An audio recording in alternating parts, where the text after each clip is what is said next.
कुडाळ मालवण इथले आमदार निलेश राणे यांनी आपल्या मूळ गावी कणकवलीमधल्या वरबडे गावामध्ये जाऊन मतदान केलेले आहे। जिल्हा परिषदेच्या शाळेमध्ये जाऊन त्यांनी मतदानाचा अधिकार बजावला। यावेळेला त्यांनी मतदारसंघामधल्या मतदानाचा आढावा देखील घेतलाय।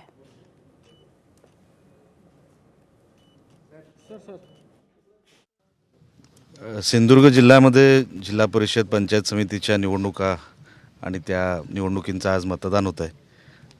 अतिशय चांगल्या वातावरणामध्ये ही निवडणूक पार पडली आणि महायुतीला जो प्रतिसाद आहे तो उत्स्फूर्त दिसला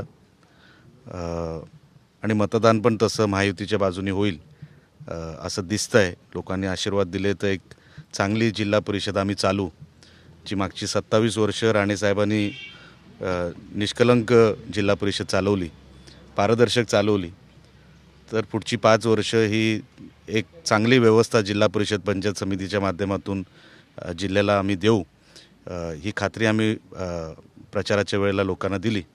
लोक आशीर्वाद देतील असं वाटतंय, दिसतंय।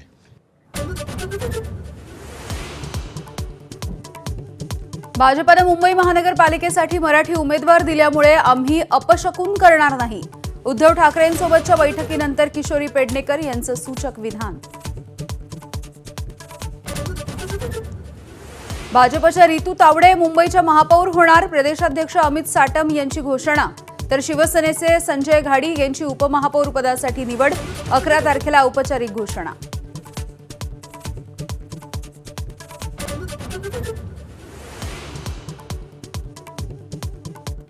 मालेगावच्या महापौरपदी इस्लाम पार्टीच्या शेख नसरीन बानो खालिद विजयी।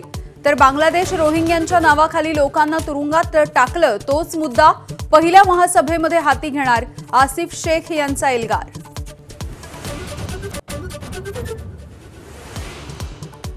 मालेगाव महापालिका इमारतीची 4थ्या मजल्यावरून लिफ्ट खाली कोसळली।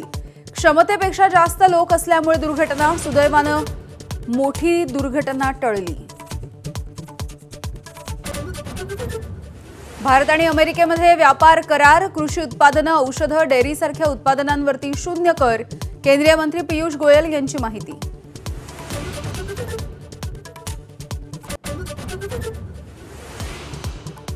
सोन्याच्या दरामध्ये पुन्हा 2,500ची वाढ, सोनं प्रतितोळा 1,54,500 रुपयांवर, तर चांदीचे दरही 5,000 वाढले, चांदी 2,60,000 रुपये प्रति किलो।